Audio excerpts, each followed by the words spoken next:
बिस्मिल्लाहिर्रहमानिर्रहीम। जी, आज हम बनाने जा रहे हैं चना पुलाव और इसकी रेसिपी आपके साथ शेयर करने जा रहे हैं। हर कोई घर में बनाता ही है, लेकिन हमारे स्टाइल से कभी बनाए हैं किसी ने? तो चलिए आइए हमारे स्टाइल के जो है ना चना पुलाव की रेसिपी उसको ज़रूर देखिएगा। वीडियो को एंड तक लाजमी देखिएगा ताकि आपको हर स्टेप की समझ आ सके कि हमने किस तरीके से बनाया है। तो जी, सबसे पहले हमने कढ़ाई को गरम कर लेना है और उसके अंदर ऑयल डाल दिया है 2 टेबल स्पून और उसके अंदर एक अदद प्याज हमने कटी हुई शामिल कर दिया और उसको हमने गोल्डन होने तक का इंतज़ार करना है। बस ये 2 मिनट में हमारे प्याज गोल्डन हो चुके हैं और अब हमने इसमें अदरक और लहसुन का पेस्ट शामिल कर दिया है। साथ में मैंने साबित गरम मसाला इसमें ऐड किया है। हमने पिसा हुआ गरम मसाला ऐड नहीं करना, साबित गरम मसाला हम इसमें ऐड करेंगे इसकी खुशबू से, और इससे जो है ना हमारा पुलाव बहुत ज़बरदस्त बनेगा। तो बस अब हमने इसको अच्छी तरीके से मिक्स कर लेना है प्याज को और मज़ीद गोल्डन होने देना है। अब इसमें थोड़ा सा पानी शामिल कर देंगे।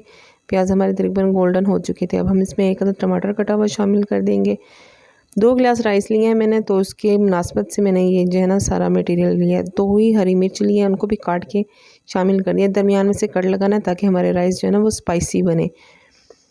तो हमारे चैनल को सब्सक्राइब करना मत भूलें, प्लीज़ हमारे चैनल को सब्सक्राइब करें, बेल के आइकन को प्रेस करें ताकि हर आने वाली वीडियो आपको मिलती रहे। नमक शामिल कर देना है 1 टेबल स्पून, सुरख मिर्च शामिल करनी है 1 टेबल स्पून, साथ ही खुश्क धनिया भी शामिल कर देना है 1/2 टेबल स्पून। और हमने इसमें थोड़ा सा पानी ऐड करना है और इसको मसाले को हमने अच्छे से मिक्स कर लेना है ताकि हमारे टमाटर वगैरह गल जाएं। अब ये चने मैंने ले लिए थे उनको एक प्याली, और मैंने इनको बॉईल कर लिया था।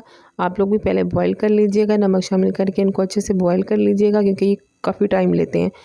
तो बस इसको हमने इसके अंदर शामिल किया, अच्छे से भून लेना है चनों को, और उसके अंदर फिर हमने जितने गिलास हमने चावल लिए हैं, मैंने यहाँ पे 2 गिलास चावल लिए हैं तो मैं 3 गिलास पानी शामिल करूँगी। और याद रहे कि चावल हमेशा बनाने से पहले मैं आधा घंटा पहले भिगो के रख देती हूँ, तो इसलिए मैं 3 गिलास पानी लूँगी। अदरवाइज़ अगर आपने साथ में ही भिगोए हैं तो आप 4 गिलास पानी लेंगे।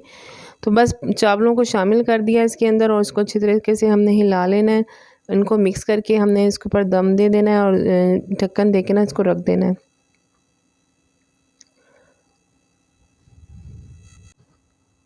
जी, अब काफ़ी देर गुजर चुकी है तो अब देखते हैं हम राइस हमारे माशाल्लाह, ये देखें हमारे राइस कितने ज़बरदस्त रेडी हो चुके हैं। थोड़ा थोड़ा पानी अभी रहता है, लेकिन तकरीबन पानी हमारा ऑलमोस्ट पानी जो है ना वो खुश्क हो चुका है और बहुत ही ज़बरदस्त कलर आ गया हमारे राइस का। ये देखिए हमने हर तरफ से इसको हिला के उलट पलट लेना है ताकि हमारे राइस जो हैं वो कहीं से भी ऐसे ना हों। तो बस अब हमने इनको फिर थोड़ी देर के लिए ढक देना है, दम पे दे देना है, चूल्हा हमने बंद कर देना है और थोड़ी देर बाद हम फिर जब खोलेंगे तो देखें शानदार हमारे राइस रेडी हैं अल्हम्दुलिल्लाह। माशाल्लाह हमारे राइस कितने ज़बरदस्त तैयार हैं। आप लोग भी ट्राई कीजिएगा इस तरीके से और हमें बताइएगा कि हमारे राइस जो हैं वो आपने हमारे स्टाइल से बनाए हैं तो आपको कैसे लगे हैं। प्लीज़ कमेंट्स में बताया करें, अपनी राय का इज़हार क्या करें, आपके कमेंट्स का इंतज़ार रहता है हमें। अब हम इनको सर्व कर देंगे। साथ में मैंने रायता भी बनाया है जिसमें मैंने आलू टमाटर हर चीज़ शामिल करके बड़ा ज़बरदस्त सा रायता है, साथ में राइस हैं और अब हम इसको सर्व कर रहे हैं और हम इसको एंजॉय करेंगे। अपनी दुआ में याद रखिएगा। जज़ाकल्लाह।